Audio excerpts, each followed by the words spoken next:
a la doctora Adelina Quintero Sánchez. Doctora Adelina, un placer.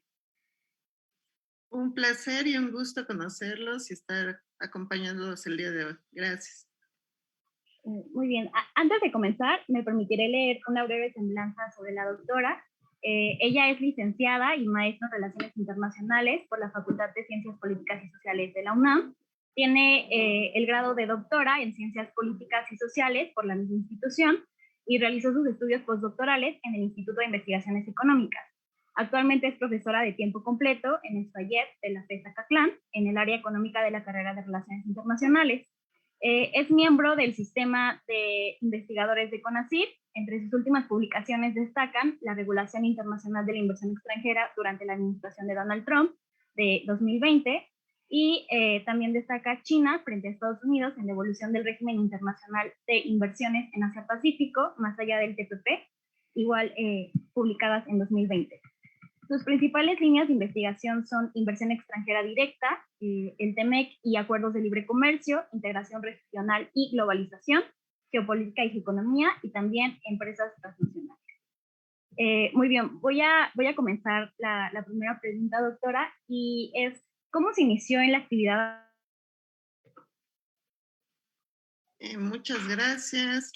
Antes que nada y antes de responder, quisiera en principio pues agradecer muchísimo al Seminario de Relaciones Internacionales esta amable invitación y en especial al doctor Hernández Vela Salgado, que fue mi profesor, es uno de mis grandes profesores, también ha sido un amigo, lo estimo muchísimo y le agradezco siempre me contempla en estas actividades.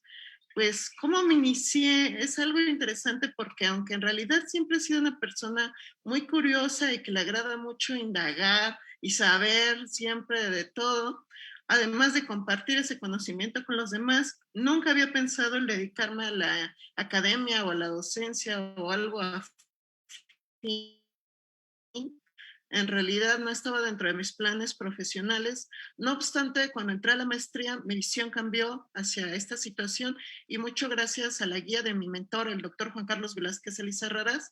Ahí pues descubrí un gran amor por la investigación y la docencia y a partir de ahí pues ya no me he podido sacar de este campo. Muy, muy bueno que siempre encontremos esas personas que nos inciten a este interés en la academia. Y en esa misma línea, ¿cuáles considera que han sido sus principales retos justamente en la academia? Pues yo consideraría que cada día es un nuevo reto cuando nos dedicamos a la academia, principalmente cuando tenemos que interactuar con los estudiantes, pues siempre son problemas que no podemos visualizar previamente. No obstante, yo podría mencionar que específicamente en el área de las relaciones internacionales, un reto permanente que tenemos todos es la actualización, ya que pues los acontecimientos internacionales siempre van a estar en constante mutación y no podemos quedar ajenos a los mismos. Si pensáramos que hoy nos encerráramos en una cueva sin ningún contacto con el exterior, aunque fuera solo un día, quizá mañana cuando saliéramos ya el mundo fuera totalmente diferente. Podríamos pensar que China ya es la potencia hegemónica, ya hay nuevos países o quitaron nuevos países, hay un orden distinto que no sea el capitalista, a lo mejor las empresas transnacionales van a regir nuestras vidas. Bueno, eso ya está pasando, pero podemos decir que no es algo a lo que podemos permanecer ajenos. Siempre necesitamos estar actualizados y yo creo que ese es el principal reto de un internacionalista. Me parece muy interesante, doctora, porque ahora que menciona esta importancia en la actualización y superación económica, me surge la duda de usted cómo pues ha logrado seguir actualizándose y superándose académicamente. Pues en realidad en la parte académica siempre es algo muy importante, muy nodal, que no podemos, como lo dije, dejar de hacerlo. Y yo creo que en lo personal me he seguido superando a través de diferentes instancias, como pueden ser mis investigaciones personales que tengo de diferentes temas, las constantes clases, tomar cursos, interactuar mucho con los estudiantes, de ellos aprendemos todo el tiempo. Además de dirigir tesis, yo doy, por ejemplo, el seminario de taller de titulación. Entonces, a través de este, pues puedo siempre estar en contacto con los nuevos temas que traen los estudiantes, además de pues interactuar con otros profesores, con seminarios, en diplomados, en grupos de investigación, en redes de investigación, lo que permite siempre pues estar retroalimentándose no solo de una opinión cercana, sino de opiniones de otros especialistas que también desarrollan temas en el área. Muy bien, doctora. Bueno, y retomando un poco esta cuestión de su trayectoria académica, me gustaría que usted nos dijera cuál considera que han sido sus logros más significativos que le han permitido dentro de la carrera de Relaciones Internacionales, pues como consolidar pues su visión. Ok, pues yo diría que mi mayor logro, sin lugar a dudas, es la formación de nuevos profesionistas de las relaciones internacionales. No puedo decir que puedo estar a nivel, por ejemplo, de mi querido doctor Hernández Vela, pero pues ya tengo varios exalumnos, aunque yo sé que me veo muy joven, pero que ya se están desempeñando en diferentes áreas, tanto en el sector privado como en el sector gubernamental, y algunos pues han seguido los pasos en el área académica, que con gusto comprobé que tengo 2 exalumnos que ya están haciendo sus estudios de doctorado y están dando clases en la FES Aragón. Entonces yo pensaría que ese es mi principal logro. Aparte de eso, de la formación de cuadros, yo creo que también uno de mis grandes logros es la formación de redes con otros profesores e investigadores, principalmente ahorita a nivel nacional. Tenemos ya un grupo de investigación en la FES Acatlán, por ejemplo, con la Universidad Michoacana del Estado de Hidalgo y con otras sedes de la propia universidad, como con el Instituto de Investigaciones Jurídicas. También me siento pues muy orgullosa de mis publicaciones, tanto en revistas indexadas como en varios libros de la propia facultad, del seminario, del Instituto de Investigaciones Jurídicas. Actualmente pues estoy coordinando 2 libros, uno que ya salió, que se los presumo por acá, que es sobre estudios de género, y otro en coordinación con la doctora Pastora Melgar Manzanilla sobre el sudeste asiático, que está en proceso de evaluación en la FES Acatlán. Doctora, sin duda ha tenido una trayectoria muy larga y muy fructífera. Y en ese sentido me surge la duda, ¿de qué manera pues las condiciones de la pandemia la han motivado y pues obligado también a desarrollar nuevas técnicas y métodos de investigación y docencia? ¿Cómo llevó usted este proceso? Pues la pandemia ha sido un reto sin precedentes para mí, no solo en el sentido de desarrollar nuevas estrategias de enseñanza-aprendizaje, sino porque se han traslapado tanto mi área profesional como mi área personal. Ya que estoy en mi casa, pues es difícil diferenciar los tiempos para el trabajo, los tiempos para la familia, los tiempos para la atención aquí. De hecho, como tengo un pequeño de 7 años, pues estoy recursando la primaria en segundo grado y pues eso ha sido uno de los mayores retos personales.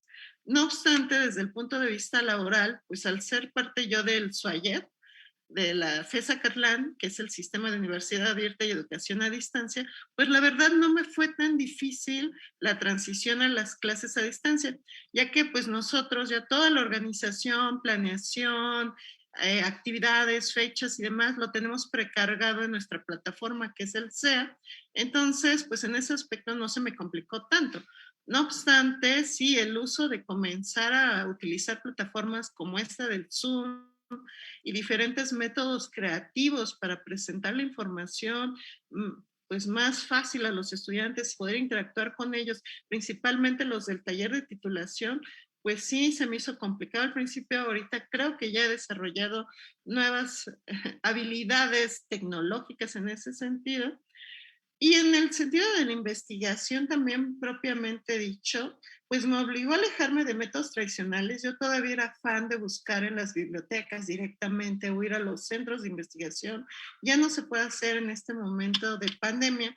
Entonces eso me permitió abrirme a buscar nuevos acervos virtuales de información, donde encontré pues que hay mucho a nivel internacional, principalmente en inglés. Entonces ahí es donde creo que podemos encontrar mucha información con una gran riqueza, ahorita pues que no podemos regresar a los sistemas clásicos de búsqueda. Sí, doctora, sin duda, esto que menciona ha sido completamente un reto, creo que no solamente para los y las docentes, sino también para todos los estudiantes, el hecho de que tengamos fallas técnicas y todas estas cuestiones que de pronto hacen pues una nueva experiencia en la academia, ¿no? Y bueno, ya de manera un poco más personal, ¿por qué decidió enfocarse en el área económica de la carrera de Relaciones Internacionales? Eso es algo un poco contradictorio, un tanto difícil de entender a veces por mis estudiantes cuando me preguntan por qué elegí la economía, pero fue principalmente por la investigación de mi tesis de licenciatura, que se enfoca en la regulación internacional de los flujos de capital y la inversión extranjera directa. Y esa elección del tema fue motivada esencialmente porque yo estaba muy consciente que de todas las áreas que habíamos visto durante la carrera, donde tenía yo mayor debilidad en mi formación personal, eran los temas económicos. Entonces, para mí fue un reto autoimpuesto de decir, bueno, ahí es donde no sé mucho, no entiendo mucho, pero sí me interesa porque es un tema para poder comprender pues toda la dinámica del dinero.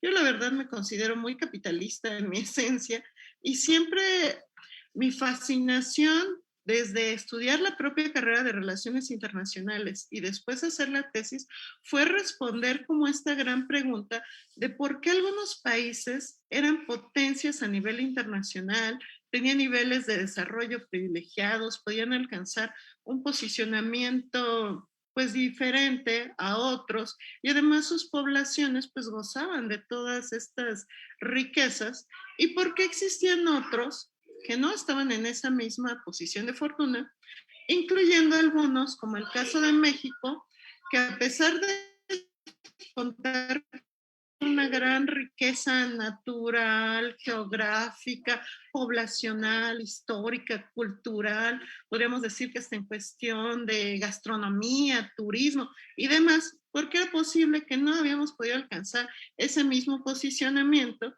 que es la pregunta del $1.000.000 que muchos tenemos. Entonces de ahí, pues me surge esta idea de estudiar estos temas económicos para poder darle respuesta a esa gran interrogante y además considerando pues que no hay muchos especialistas en México de relaciones internacionales que tengamos esa formación y que nos dediquemos a la economía y mucho menos ya si buscamos especialistas en materia de inversión extranjera. Entonces mi decisión también fue un poco estratégica de juntar lo que me gustaba con un nicho de oportunidad y por eso me enfoqué en esta área.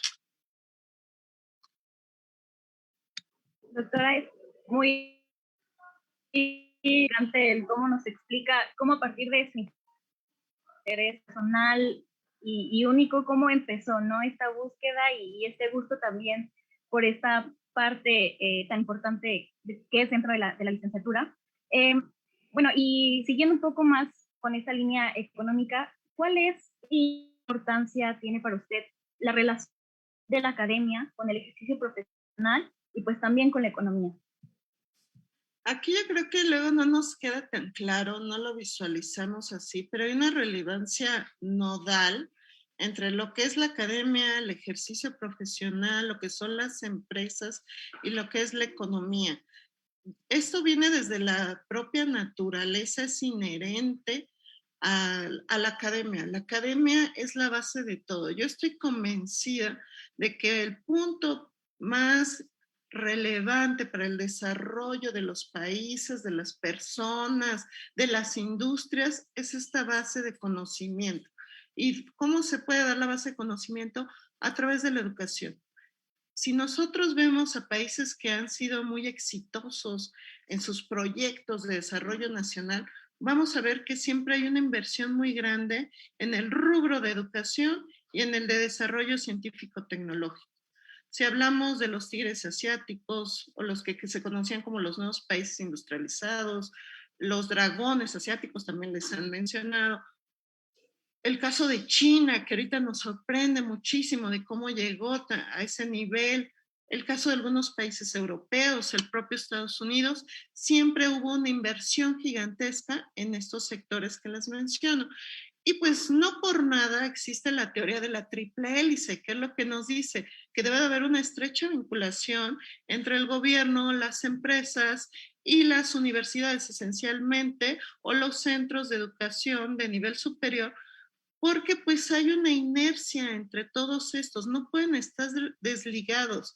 Las empresas tienen necesidades y es donde las personas que salgan de la universidad van a tener que ir a trabajar. Entonces, para ir a laborar ahí, pues tienen que tener un perfil muy determinado que busquen y requieran estas empresas, o además proponer nuevos perfiles, nuevas áreas, nuevas visiones, y solo lo van a hacer si están preparados. Y además, el propio gobierno pues también tiene que tener lineamientos de cómo desarrollar ciertos aspectos económicos, políticos, sociales, y entonces de dónde se va a nutrir, de dónde va a generar ideas, cómo los va a poder hacer viables, si no es de la mano de los académicos, de la mano de la gente que está en las universidades y que le va a también brindar a todas estas personas para que se vayan incorporando a sus filas. Entonces, es evidente que debe de existir una mejor comunicación y complementariedad entre estas tres partes, y entre mejor se haga este enlace, pues más se va a poder cumplir con el papel de que sean cimientos del desarrollo del país a través del desarrollo científico-tecnológico, la innovación de productos y de servicios, la aplicación de mejores políticas gubernamentales, la innovación, etcétera. Y como les decía, a nivel internacional, pues muchos países ya nos han puesto la muestra de que esto sí funciona. Entonces, en México, pues tendríamos que empezar a tomarlo con más seriedad y consideración. Doctora, esto que menciona me parece de vital importancia porque creo que nunca está de más resaltar pues esta importancia y pues que es imprescindible seguir apoyando la ciencia, la tecnología, la innovación en nuestro país, y también de ahí viene algo muy importante que es la iniciación a la investigación pues de todos nuestros jóvenes que pues a veces pues no hay como un panorama muy alentador, pero que esperamos que este tipo también de ejercicios y de entrevistas con personalidades tan importantes como usted y otros investigadores, pues esperamos que surja en estos estudiantes esa semilla, ¿no? De la importancia de la investigación. Y esto me lleva a qué ha sido para usted lo más importante de su multifacética experiencia, tanto académica como profesional en el país. Pues yo considero que lo más importante es que me ha permitido interactuar en diversos estratos de la sociedad, y ahí pues difundir el conocimiento, divulgarlo, y además yo retroalimentarme con otras visiones, otras perspectivas, como ha sido tanto a nivel nacional como internacional. Por ejemplo, he trabajado con el Instituto de Investigaciones Económicas, el Instituto de Investigaciones Jurídicas, la Facultad de Ciencias Políticas y Sociales, que es mi alma mater, la FES Aragón, donde estuve muchos años dando clase, la Universidad Iberoamericana, el Instituto Mora, también he tenido oportunidad de trabajar en el Senado de la República, igual participar en medios masivos de comunicación como Canal 40, y recientemente pues me pude integrar al grupo de expertos de alto nivel de Naciones Unidas que se hizo en México para el avance de los objetivos de la Agenda 2030, que se llama Expertos o Expertos ODS. Entonces, pues creo que esas oportunidades son los que yo creo que ha sido el elemento esencial de mi experiencia académica y profesional. Doctora, y bueno, también como retomando esta cuestión y desde su perspectiva, ¿cómo caracteriza usted a la juventud actual en nuestro país y pues también cómo calificaría su compromiso con ella? Pues yo creo que la juventud de nuestro país es muy diversa. No obstante, creo que sí se caracteriza por ser inmesurablemente capaz. Tienen un potencial gigantesco que a mí no me deja de sorprender nunca. Y al igual que todos los mexicanos, pues son personas muy trabajadoras, ingeniosas, que buscan siempre formas sencillas de cómo lograr las cosas y con un enorme deseo de superación. Entonces, creo que tienen aquí varias potencialidades, entre ellas pues que están mucho más familiarizados con las cuestiones tecnológicas, las redes sociales, pero también creo que ahí es su talón de Aquiles, porque pues esto de las redes sociales hay veces pues se embeben mucho en ellas, yo creo que hay veces hasta caen en cierta adicción a los dispositivos como los celulares, pero pues creo que esto les ha permitido desarrollar otro tipo de habilidades y estrategias de aprendizaje que a lo mejor en mi generación no los teníamos tan presentes. Y pues, ¿cuál es mi compromiso con la juventud? Pues yo creo que no hay parte más importante para una persona que es docente que los estudiantes que son jóvenes, porque pues al final de cuentas en ellos es donde vamos a poder sembrar esta semilla de cambio que va a permitir construir un país y un mundo mejor al futuro. A lo mejor suena muy idealista, pero yo sigo con esta idea presente de que si nosotros creamos, aunque sea un pequeño cambio, una conciencia diferente en los jóvenes, ellos van a poder hacer logros gigantescos, mucho más allá de los que nosotros hemos conseguido. Doctora, realista o no, la verdad es que yo comparto mucho esa idea y creo que muchos de nuestros compañeros docentes también la comparten y de ahí por eso es que cada vez pues haya más este sentido pues de aprender y también de enseñar. Y bueno, ya antes de pasar a algunas preguntas que nos ha hecho llegar las personas que nos están viendo, me gustaría preguntarle cuál es la perspectiva que usted realiza en cuanto al desarrollo económico y social de México en la pospandemia. Una pregunta sumamente compleja.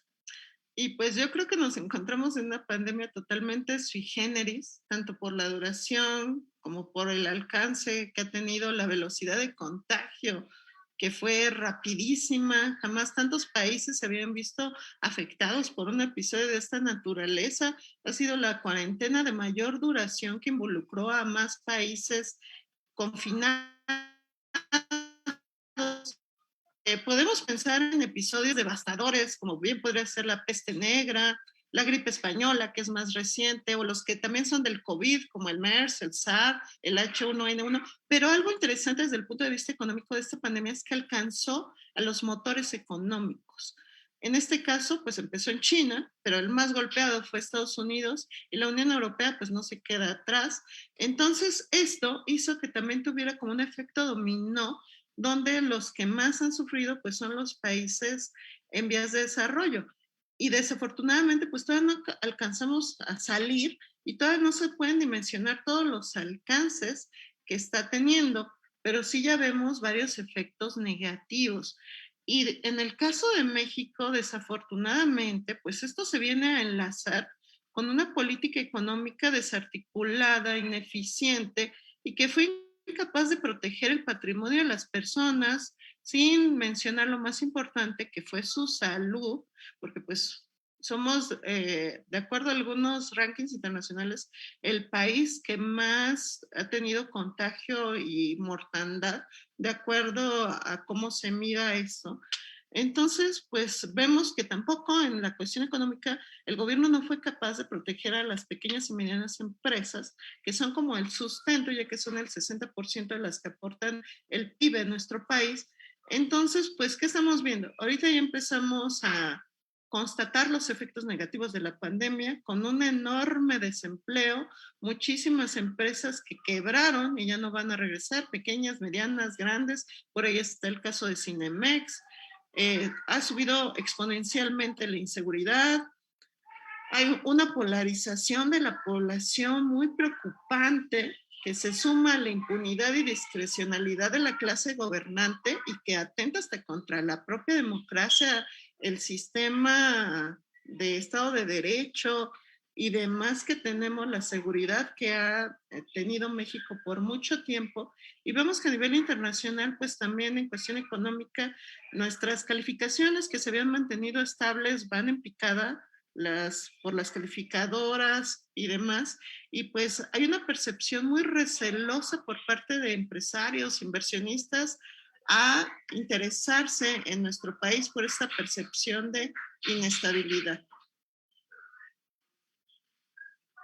Doctora, estos comentarios que nos está diciendo nos han dado preámbulo a varias preguntas del público, las cuales me gustaría recuperar. Le voy a decir dos preguntas y conforme las vaya respondiendo, les voy diciendo las otras.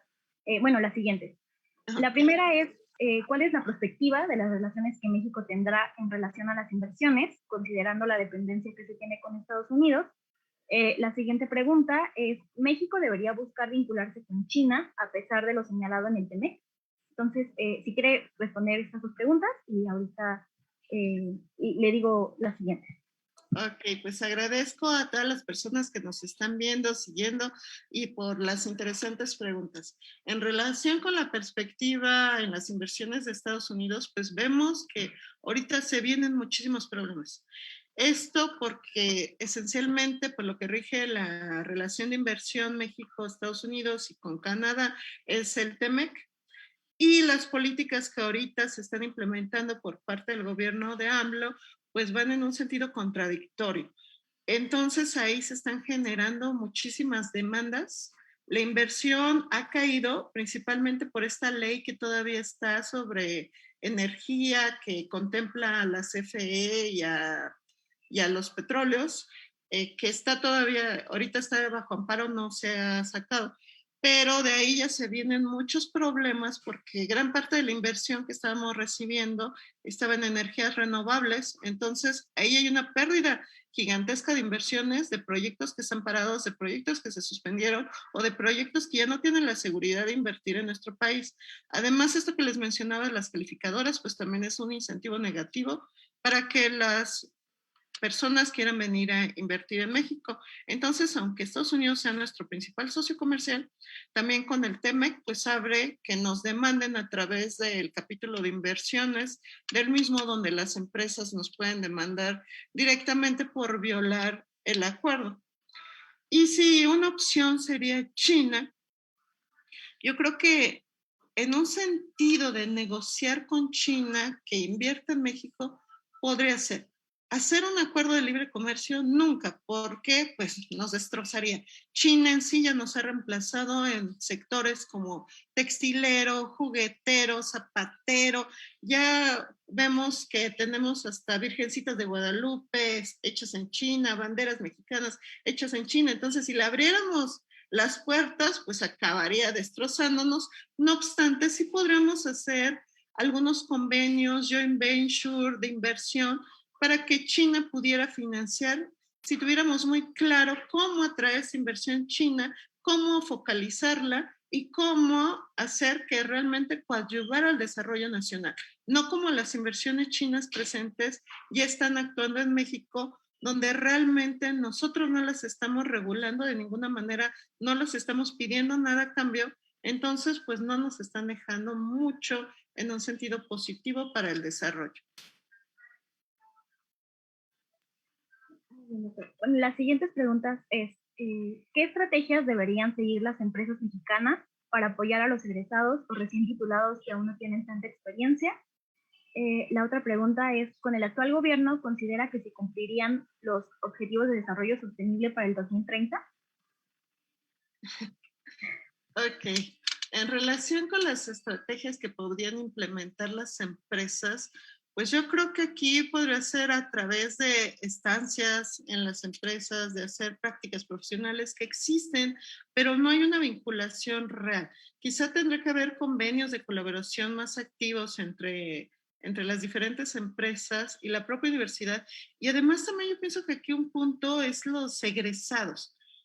A diferencia de otras universidades, no hay tanto vinculación entre egresados de la UNAM y las personas que aún están cursando. Entonces creo que aquí es donde tenemos que fortalecer este vínculo, porque ellos muchas veces son los que saben de las ofertas de trabajo, son los que saben qué piden las empresas, cuáles perfiles son los que ahorita están en auge. Entonces yo creo que necesitaremos mucho más comunicación, más colaboración, un acercamiento mucho más evidente y no solo entre las autoridades, sino entre los propios académicos y los docentes, que pues somos los que estamos, al final de cuentas, con un acercamiento directo a los estudiantes.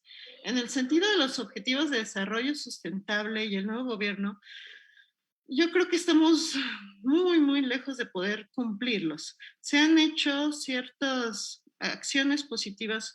Mucho de lo que se ha reportado es positivo, pero son planes y son estrategias y son resultados que ya se venían dando, no necesariamente por los ODS, sino pues que ya existía, como esto de hambre cero, y ahora se reporta como parte de los ODS. Desafortunadamente, lo que ha demostrado la administración actual es que no tienen mucho conocimiento y aunque sí se han allegado de expertos en las áreas, no se les ha dado mucho caso a lo que estos expertos hemos señalado en relación con los objetivos del desarrollo sustentable y por eso pues no se ha podido crear esta sinergia necesaria para que avancemos en su cumplimiento y peor pues cuando estamos en una evidente crisis por la pandemia y por el mal gobierno. Ahora que menciona esto de redes colaborativas, nos preguntan cómo construir redes colaborativas entre la academia y muestran diferencia a las universidades. No te alcancé a escuchar la segunda parte de la pregunta. Muy bien, se la repito. ¿Cómo construir redes colaborativas entre la academia y el gobierno si este muestra indiferencia a las universidades? La siguiente pregunta es, siendo experta en el área económica, ¿cómo vislumbra los proyectos y apoyos que México da a las MIPYMES? También le mandan felicitar muchas personas, entre ellas le envían y felicitan, le envían un saludo y felicitan Estela Ramos y Eric Quintero. También le piden que por favor, doctora, nos comparta bibliografía para conocer más sobre inversión y comercio exterior. Ok, pues muchísimas gracias por las felicitaciones, Estela, que fue mi alumna, Eric, muchas gracias por estarme escuchando. Pues yo creo que las redes colaborativas es difícil si no hay voluntad gubernamental. Tampoco se puede imponer al gobierno la creación. No obstante, creo que sí de las propias universidades nos podemos acercar. Hay espacios en el gobierno también que son abiertos a nuevas ideas, nuevos esquemas. Entonces, hay veces yo creo que falta esto, también de nuestra parte como académicos, como docentes, como estudiantes, acercarnos e ir visualizando esto. A lo mejor crear igual redes con nuestros propios excompañeros, con nuestros propios compañeros, con nuestros propios profesores. Yo, por ejemplo, he sido muy afortunada de que mis profesores, como el doctor Hernández Vela, como el doctor Juan Carlos Velázquez, fueron los que me abrieron muchísimas puertas. Si yo no hubiera tenido estas conexiones con ellos, pues difícilmente podría haber llegado a donde estoy. Muchos de mis compañeros me los he encontrado en otras situaciones, también me han ayudado, me han compartido sus vivencias. Entonces creo que empezar a crear nuestras propias redes y de ahí tratar de después vincularlas o hacerlas llegar al gobierno, creo que podría ser un primer esfuerzo. En el apoyo a las pymes, pues los apoyos han sido muy malos, principalmente porque en pandemia hubo recomendación de los organismos internacionales como el Fondo Monetario Internacional, de la propia OCDE, la Organización de Cooperación y Desarrollo Económico. Hubo ahí hasta varios documentos especialmente enfocados en México diciendo que era vital que el gobierno diera apoyo a las pymes en el sentido para que no tuvieran que correr a sus empleados. También apoyos para que no tuvieran que pagar, por ejemplo, servicios básicos como agua, luz, electricidad, o sea, que tuvieran mayor empatía con estas empresas y que les permitieran pues mantenerse durante la pandemia para poder después salir a flote. No obstante, pues la decisión del gobierno fue que no se podía ampliar o crear más presupuesto para estas áreas de pequeñas y medianas empresas y ahora pues estamos pagando las consecuencias, lamentablemente.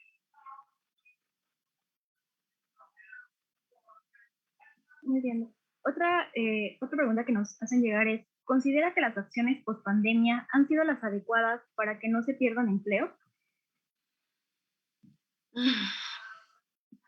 Pues yo diría que no se han tomado grandes acciones para evitar la pérdida de empleos. En realidad, México es uno de los países más golpeados en el sentido de pérdida de empleos en todos los niveles y sin considerar que muchos de los empleos en México no son formales, no están en los registros como tal, entonces ni siquiera se han considerado como una pérdida de empleo.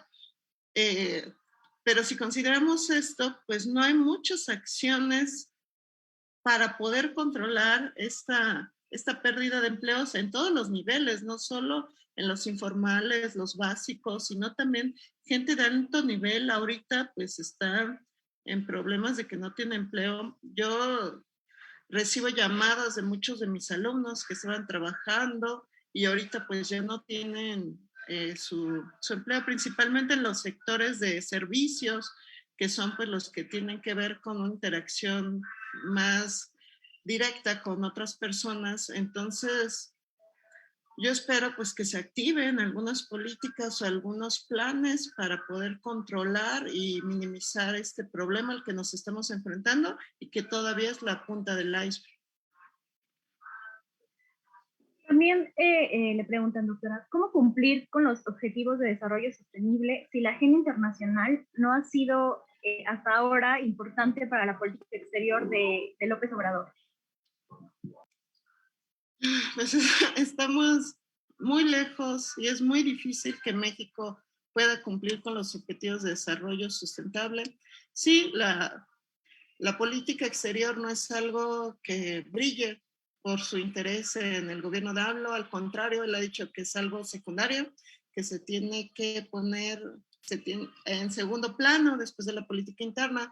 No obstante, tampoco hemos visto esta articulación entre política interna y política internacional, y mucho menos ya cuestiones que no son totalmente vitales, como podría denominársele, que son cuestiones de desarrollo sustentable, como son los objetivos. Entonces, pues desafortunadamente yo creo que el panorama nos muestra que México no los va a alcanzar, nos va a pasar un poco como con los objetivos de desarrollo del milenio, que no se alcanzaron, se dieron algunas cifras, pero pues seguimos acarreando todo lo que no se hizo al respecto.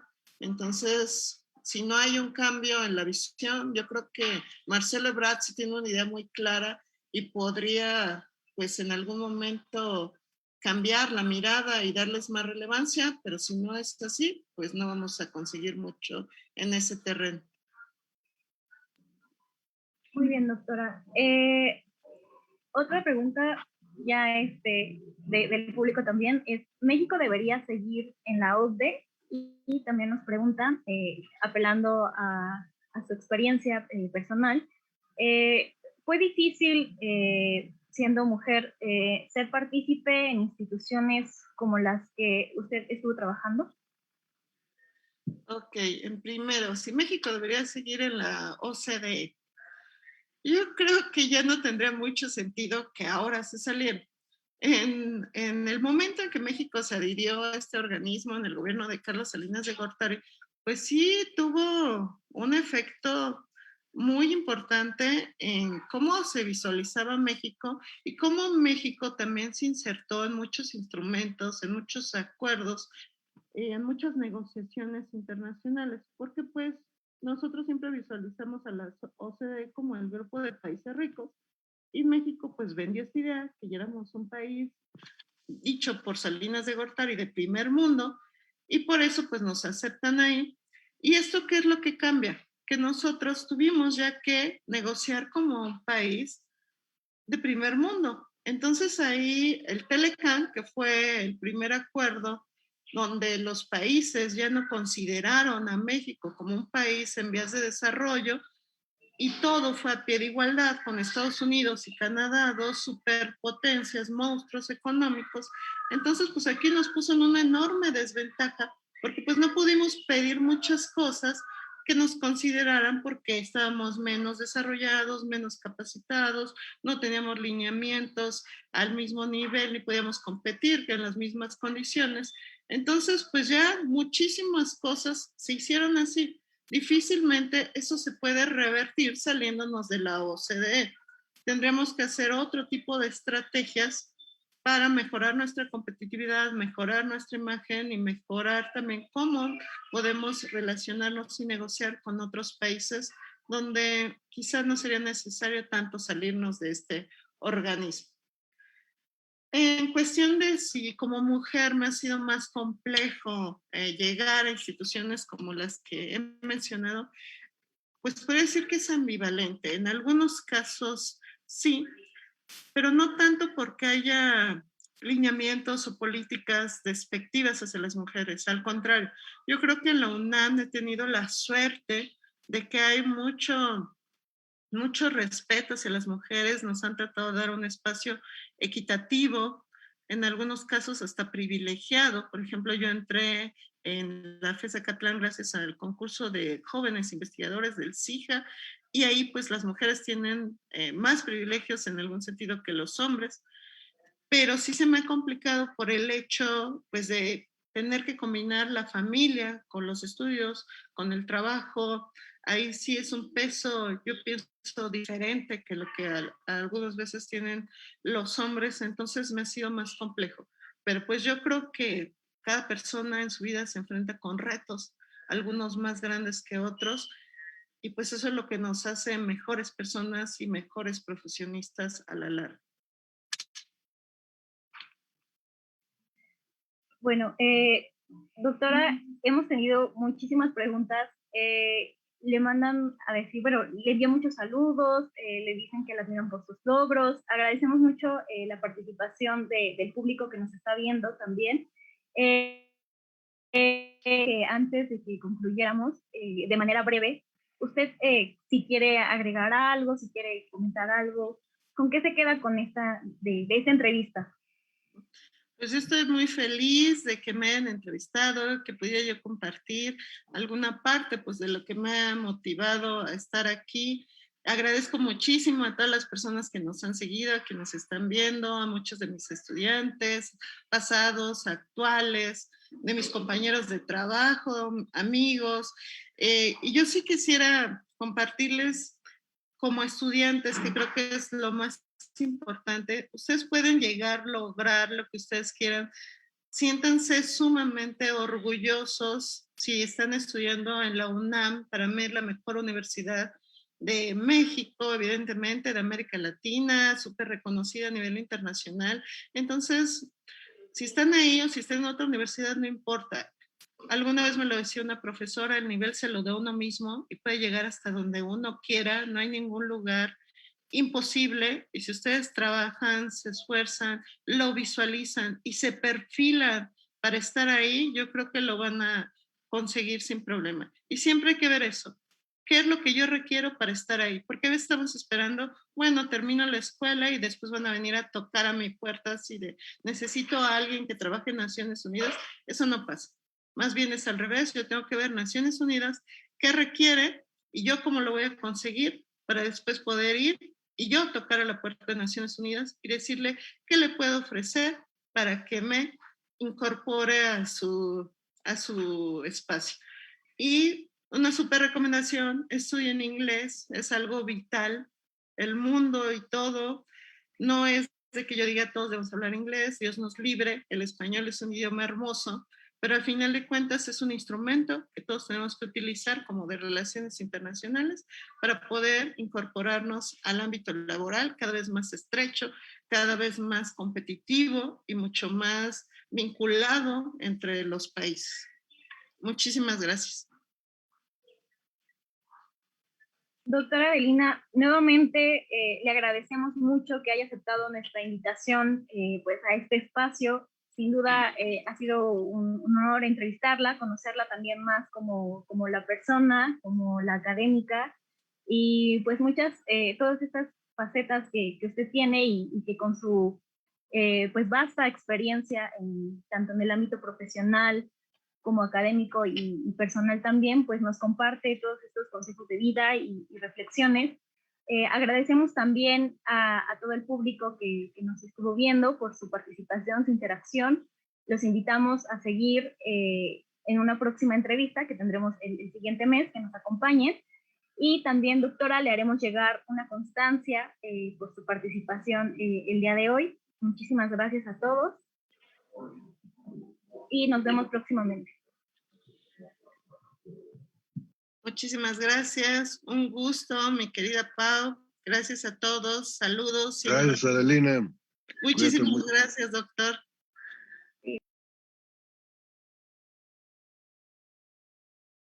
El apoyo técnico que nos brindaron. Y ahora sí, hasta la próxima entrevista. Muchas gracias.